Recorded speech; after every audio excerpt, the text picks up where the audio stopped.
Hello, आप लोग कैसे हैं? चलिए, सभी लोग ठीक हैं। चलिए, अच्छी बात है। और बताइए, हम लोग पिछले वीडियो में क्या पढ़े थे? हम लोग पिछले वीडियो में पढ़े थे कैपिटल। ठीक है, पिछले वीडियो में हम लोग पढ़े थे कैपिटल यानी कि पूंजी के बारे में। पूंजी क्या होती है, ठीक है, तो हम लोग बता दिए थे कि पूंजी क्या होती है। आज हम लोग पढ़ेंगे एक्सपेंसेज के बारे में। एक्सपेंसेज और इनकम और एक्सपेंडिचर, ये तीनों चीज़ें क्या होती हैं, इनके बारे में आज हम लोग पढ़ते हैं। चलिए, एक्सपेंसेज देखिए। एक्सपेंसेज, ठीक है, यानी कि खर्च। एक्सपेंसेज मतलब खर्च, यानी कि व्यय। व्यय बोल सकते हैं।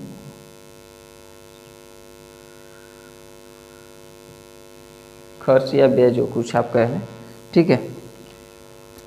आइए, सबसे पहले तो हम एक चीज़ आपसे कहना चाहेंगे वीडियो को स्टार्ट करने से पहले कि आप लोग जो भी है हमारे वीडियो को लाइक सब्सक्राइब कर लें, बेल आइकन को प्रेस कर लें और अपने दोस्त मित्रों को शेयर कर दें, जो कि जिससे कि हमारे जो भी नए वीडियोज़ आ रहे हैं वो आपको क्या करते रहें, समय समय से मिल जाया करें। और हाँ, जो भी हमारे वीडियो अपलोड होते हैं, टाइमिंग कुछ लोग पूछ रहे थे तो बता देते हैं कि सुबह 6 से 7 के बीच में और शाम को भी 6 से 7 के बीच में क्या होता है, वीडियो अपलोड हो सकते हैं। ठीक है, सुबह जो होता है बीकॉम एमकॉम का होता है, यानी BCom 3rd year MCom 1st year का वीडियो अपलोड होता है। शाम में जो है वो बीकॉम 2nd सेमेस्टर का जो भी वीडियो होता है वो अपलोड होता है। ठीक है, बाकी वीडियो अपलोड होते रहेंगे तो जैसे जैसे आपको हम बताते रहेंगे। ठीक है, सब आपको खुद मालूम पड़ जाएगा। आइए, एक्सपेंसेज क्या होता है, यानी कि व्यय क्या कहते हैं। व्यय क्या होता है, यानी कि जो खर्चा होता है। ठीक है, व्यय हम उसे कहते हैं व्यवसाय के संचालन के लिए। ठीक है, जो भी माल मंगाते हैं, माल मंगाने में, ठीक है, व्यवसाय के संचालन के जो भी मशीनरी मंगाते हैं, माल मंगाते हैं, ठीक है, रॉ मटेरियल्स मंगाते हैं, इन सब चीज़ों को या मतलब जिस भी चीज़ें के लिए भुगतान करते हैं, जो भी सेवाएं प्रदान करने के लिए क्या करते हैं, जो भी सेवाओं के लिए भुगतान करते हैं, ठीक है, जिस भी वस्तु के लिए, वो क्या होती है, जो कि मतलब कंपनी को संचालित करने में क्या हो, कंपनी को संचालित करने में सुचारू रूप से सुसज्जित हो। तो ऐसे चीज़ों के लिए क्या होता है, जो व्यय करते हैं वो क्या कहलाता है, एक्सपेंसेज कहलाता है, अथवा ठीक है, अथवा एक्सपेंसेज या व्यय खर्च कह सकते हैं। ठीक ना, ये क्या कहलाते हैं, हमारे व्यय कहलाते हैं कि ताकि हमने क्या कर दिया, व्यय कर दिया। किस लिए किया, तो कंपनी के संचालन के लिए। किस लिए किया है, कंपनी के संचालन के लिए हमने रॉ मटेरियल मंगा लिया, कोई मशीनरी मंगा लिए, ठीक है, किसी नए कर्मचारी की नियुक्ति कर लिए। ठीक है, इस तरह की जो भी चीज़ें होती हैं क्या हो जाती हैं, तो ये हमारे क्या हो जाते हैं, व्यय होते हैं। ठीक है, या स्टेशनरी वगैरह जो कुछ भी आता है इसमें क्या हो जाएगा, हमारा व्यय होगा। उसके बाद बात करते हैं इनकम्स की। आज बात करते हैं इनकम क्या होता है। इनकम मतलब आय। इनकम का मतलब क्या हो जाएगा, आय की बात करते हैं।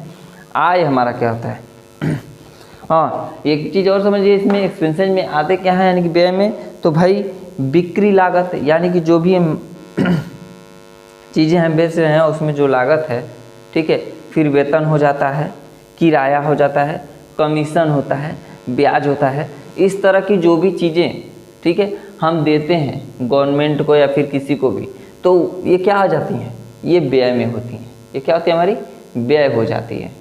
ठीक ना, क्या क्या होता है, तो कमीशन हो गया, ब्याज हो गया, ठीक है, वेतन हो गया, बिक्री लागत हो गई, ये सारी चीज़ें क्या हो गई, तो हमारी एक्सपेंसेज कहलाएगी।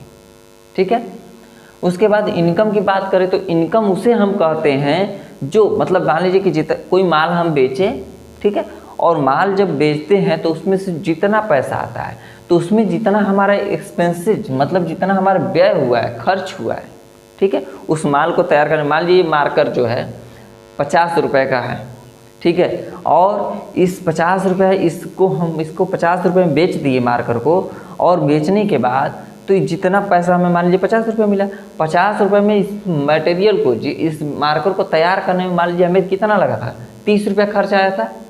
इस मार्कर को तैयार करने में 30 रुपये आया था, 30 रुपया खर्च आया था। तो क्या करेंगे, तो आय बराबर क्या लिख देंगे,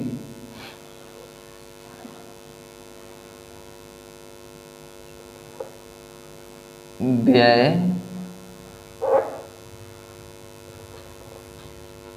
हो जाएगा हमारा ये आय बराबर आगम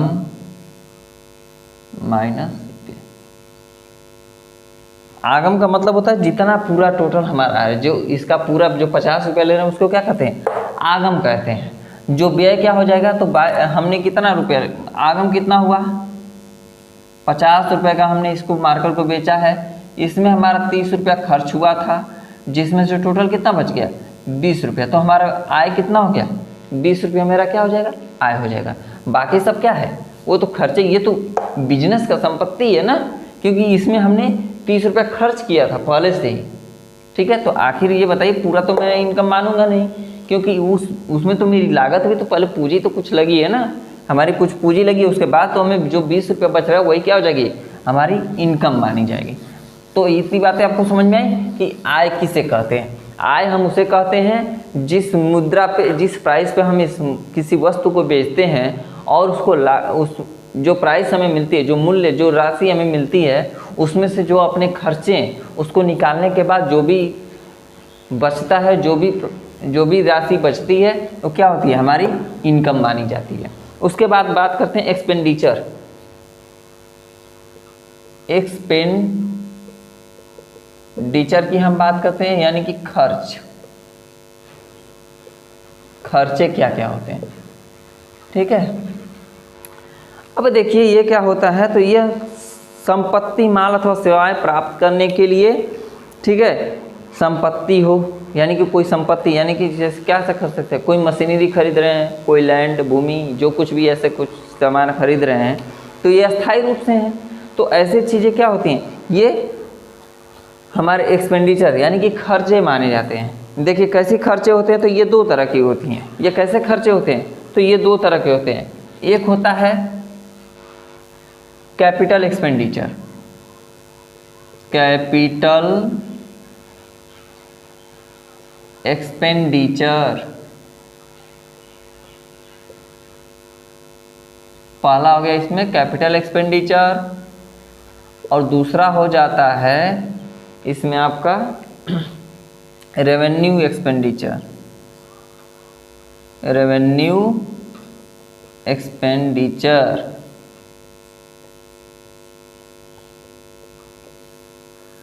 ठीक है, कैपिटल एक्सपेंडिचर यानी कि पूंजीगत आय।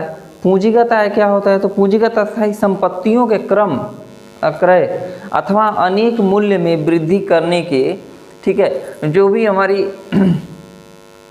अस्थायी संपत्तियां हैं, ठीक है, उनको खरीदते हैं यदि, ठीक है, या उनके मूल्य में किसी प्रकार की वृद्धि करते हैं, तो क्या हो जाएंगे, हमारे पूंजीगत व्यय कहलाएंगे। क्या कहलाएंगे, पूंजीगत खर्चे, यानी कि पूंजीगत व्यय कहलाएंगे।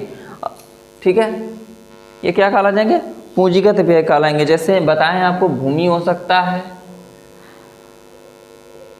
मशीन हो सकती है, ठीक है, इत्यादि प्रकार की चीज़ें क्या होंगी, ये किस में आ जाएंगी, तो हमारी कैपिटल एक्सपेंडिचर कहलाएंगे, यानी कि पूंजीगत क्या हो जाएंगे, व्यय। उसके बाद बात करते हैं आयगत व्यय क्या होता है। इसको क्या कहते हैं, आयगत व्यय। रेवेन्यू एक्सपेंडिचर मतलब आयगत व्यय। इसमें क्या होता है कि आयगत व्यय उसे कहते हैं जो आवर्ती प्रकृति का होता है और उसका लाभ एक लेखांकन अवधि में ही क्या होता है, पूरा हो जाता है।